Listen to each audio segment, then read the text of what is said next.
These walls built about 600 years ago. Look at this. This is incredible. This isn't just a story about an ancient temple. This is a story about a mystery buried beneath centuries of conquest and silence. They did not have the advanced technology that we have today, so it's really a marvel. In the heart of Cusco, Peru, below the colonial facade of a Spanish church, lies Qorikancha, a structure so precise and enduring that it defies every timeline we've been taught.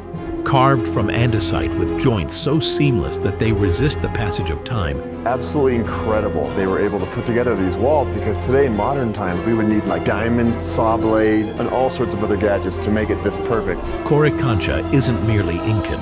Its bones whisper of a civilization forgotten. Its stones bearing marks of technology we can't explain. How people with rudimentary technologies were able to do that. It seems impossible. Could this be the remnant of a prehistoric master civilization, or something even stranger, an ancient secret carved in stone? The curve that shouldn't exist. At the southeastern edge of Cusco, a stone wall curves with unnatural grace. It's part of Coricancha, the golden enclosure, and its arc is so precise it seems digitally engineered. The wall, built of polished andesite blocks, bends outward smoothly, forming a perfect radius. But the stones don't simply stack.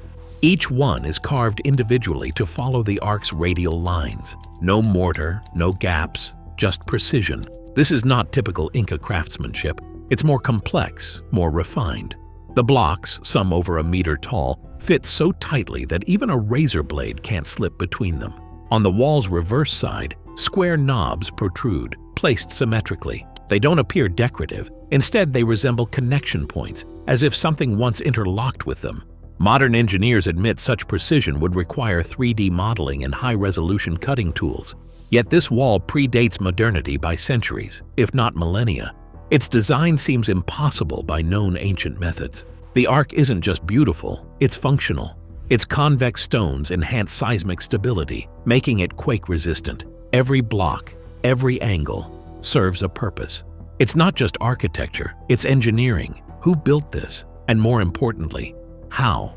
Coricancha's wall doesn't just defy history, it rewrites it, one seamless curve at a time.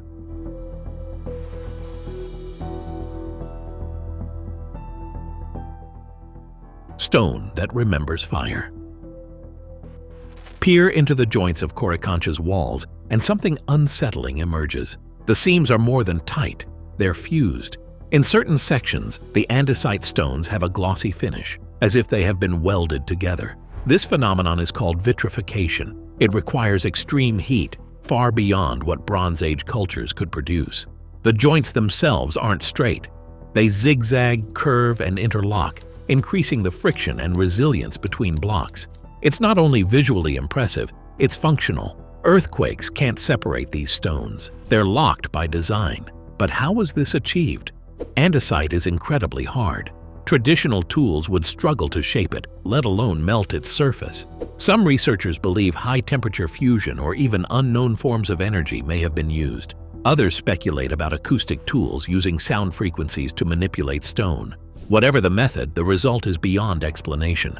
These stones didn't just fit, they bonded, almost as if welded together by invisible heat. And the vitrification wasn't accidental. It appears strategically, often in areas where structural stress would be highest. Mainstream archaeology offers few answers, but one thing is certain: whoever built Qorikancha wasn't experimenting. They understood pressure, heat, and seismic dynamics. They weren't just masons, they were engineers, and their techniques remain a mystery. Trapezoids, tapers, and the geometry of the gods. Inside Coricancha, the architecture turns geometric. Doorways and niches aren't rectangular, they're trapezoidal, tapering inward from top to bottom. Each niche narrows precisely from 90 degrees at the top to 86 degrees at the base. Not once or twice, but throughout the structure. It's a repeating mathematical signature. These shapes aren't decorative, they're structural, designed to resist collapse during earthquakes. By narrowing toward the base, the openings channel force downward more efficiently. But what's truly remarkable is the consistency of this angle across vast distances. Travel 70 kilometers to Ollantaytambo, and you'll find the same 86-degree niches carved with identical precision. This suggests not just similar builders, but shared blueprints. There's no evidence of written plans, yet these designs mirror each other exactly. Visual corridors also line up, allowing you to stand at one trapezoidal door and see straight through to the next, sometimes across multiple rooms. It's architectural choreography, not an accident. These features imply advanced surveying and spatial planning. The stones were shaped to match not only their neighbors, but also the sightlines, forces, and angles of an entire building. In Coricancha, geometry isn't just structure, it's language. And whoever spoke it did so fluently, leaving behind shapes the earth still honors. Machine marks in stone. In a side chamber of Qorikancha, stone blocks reveal clues far stranger than myth. Some display deep, circular holes drilled into the hard andesite with surgical symmetry. The holes are clean, cylindrical, and astonishingly smooth. You can even trace spiral grooves along their inner walls, marks unmistakably similar to modern drill signatures. But these aren't recent additions. They're ancient, created when only bronze tools were supposedly available. Andesite is tougher than steel. Carving it would take extreme effort even today. Nearby, T-shaped cutouts lie etched into the surface. These matched designs were found in Bolivia's Tiwanaku site, where they were used to anchor bronze clamps. That suggests interlocking parts, possibly mechanical in nature.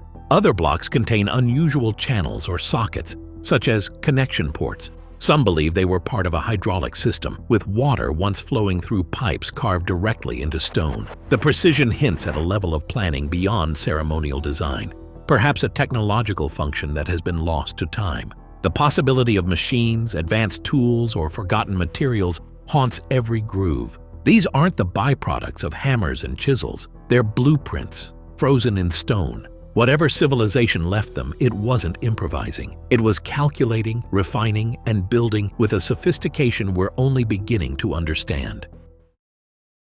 The sacred stone that held the structure. Amid Qorikancha's towering walls lies a detail easy to miss. A tiny stone, wedged precisely between two massive andesite blocks. Unlike filler or repair, this stone is perfectly cut, geometrically exact, and strategically placed. Engineers believe it's no accident. It acts as a stress relief point, helping to redistribute force across the structure. This subtle engineering solution appears in other mysterious places. Easter Island's Ahu Vinapu, Egypt's Osirian, and Japan's Osaka Castle all contain similar inserted stones, small pieces locked into massive walls with the same precision. Different continents, different cultures, same technique. Coincidence? Perhaps. But the repetition is hard to ignore. These tiny stones may have helped prevent structural failure under pressure or during earthquakes. They reveal a deeper understanding of how materials behave, enabling the harnessing of both size and subtlety for maximum resilience. To shape and fit such a small stone without mortar, using only friction and perfect geometry, suggests tools and techniques more advanced than commonly believed. It's not a patch, it's a feature. In these minor details lies major evidence that the builders weren't just stacking stones, they were mastering them. And that mastery somehow connected civilizations across the world, leaving behind secrets in the smallest of spaces. The L-shaped puzzle pieces of time.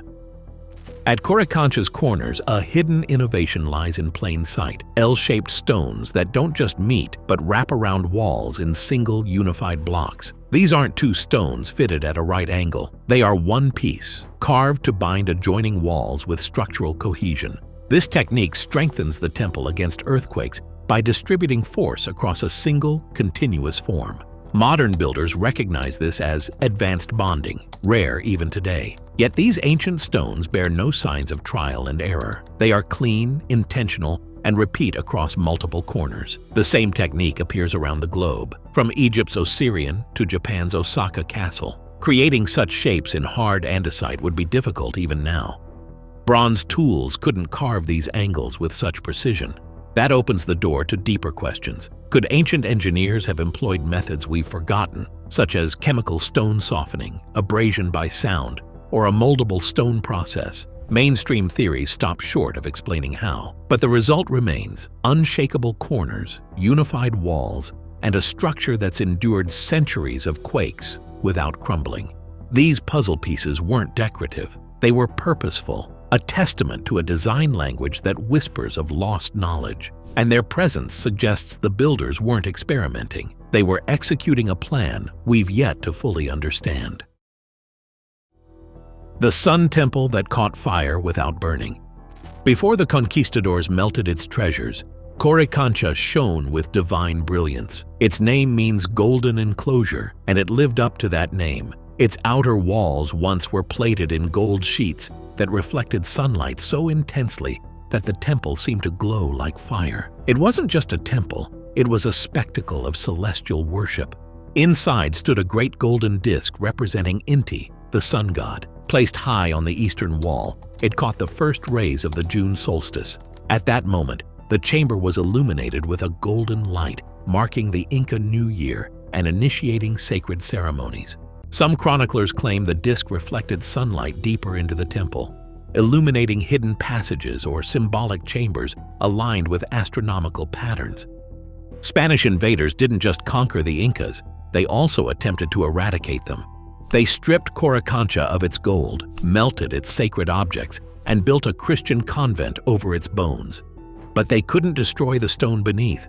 Even in ruin, the temple's design still speaks of its original purpose. Coricancha was more than a religious site. It was a calendar, a solar observatory, and a sacred machine of light. Though its gold is gone, its stones still hold the memory of a civilization that spoke to the sun in geometry and gold. A blueprint that spanned mountains. Travel 70 kilometers from Cusco to Ollantaytambo, and the echoes of Qorikancha follow you. Amid terraced mountains and colossal blocks, familiar geometry reappears. Trapezoidal niches and false windows, angled precisely at 86 degrees at the base and 90 degrees at the top, mirror those found in Coricancha, despite the vast distance between them. This level of consistency suggests more than aesthetic preference. It implies a shared blueprint, a standardized system of measurement and design. Yet no records of such a system exist in known Inca archives. No measuring tools, no written plans, just perfect repetition across mountains. This raises profound questions. How did two separate sites achieve this symmetry without a central planning system? How did builders transport knowledge so precisely across rugged terrain without written language? Some propose an even deeper mystery, that both sites were built atop foundations older than the Inca themselves. Structures inherited, studied, and adapted, never fully understood. The precise angles and mirrored features aren't isolated. They're evidence of architectural choreography. As if the builders followed an invisible code, one passed down, not invented. This wasn't simple replication. It was the preservation of a sacred geometry possibly inherited from a civilization dating even to the Inca, echoing across time in stone. Clues in the cosmic gold. Among the most intriguing remnants of Qorikancha is the rumored Golden Altar star map. Rarely mentioned in mainstream circles, this artifact is believed to represent a celestial chart etched in gold, mapping constellations, animals, and deities revered by ancient sky watchers. It wasn't art, it was astronomy. The map likely hung near the sacred disk of Inti, where sunbeams during the solstice would illuminate the temple. If real, it offers direct evidence that the temple was designed with celestial mechanics in mind. This wasn't just spirituality, it was science wrapped in ritual. Fragments of a golden wall also survive, thin plates once believed to line entire chambers. These gilded surfaces may have contained encoded information, forming a visual calendar that synchronized rituals with solar, lunar, and stellar cycles. Was Qorikancha a place of worship or a living observatory? Perhaps it was both. Some suggest that the knowledge embedded in its gold and stone came not from the Inca, but from a much older civilization with a sophisticated understanding of astronomy. If true, then the gold wasn't merely decoration.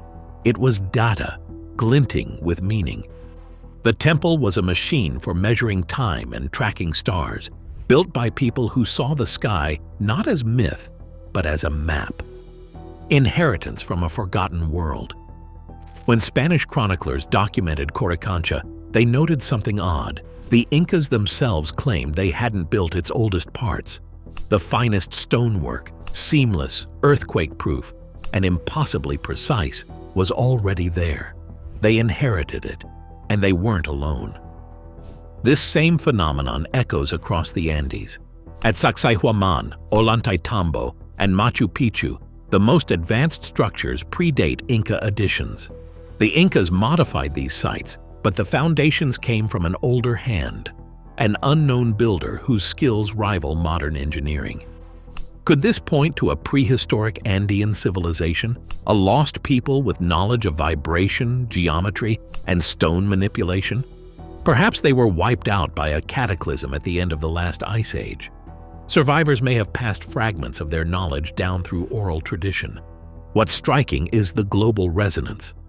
L-shaped stones, vitrified joints, and perfect joints appear in Peru, Egypt, Easter Island, and beyond. These echoes suggest a global legacy, a forgotten architectural language spoken in stone. Mainstream archaeology calls this a coincidence, but too many coincidences become a pattern, and patterns demand explanation. Coricancha, then, is not just a temple, it is a remnant, a memory carved in stone. And it may be one of the last surviving chapters of a story far older and far more advanced than we've ever imagined. Qorikancha is more than an ancient riddle, a riddle carved in stone, wrapped in gold, and hidden beneath the feet of modern civilization.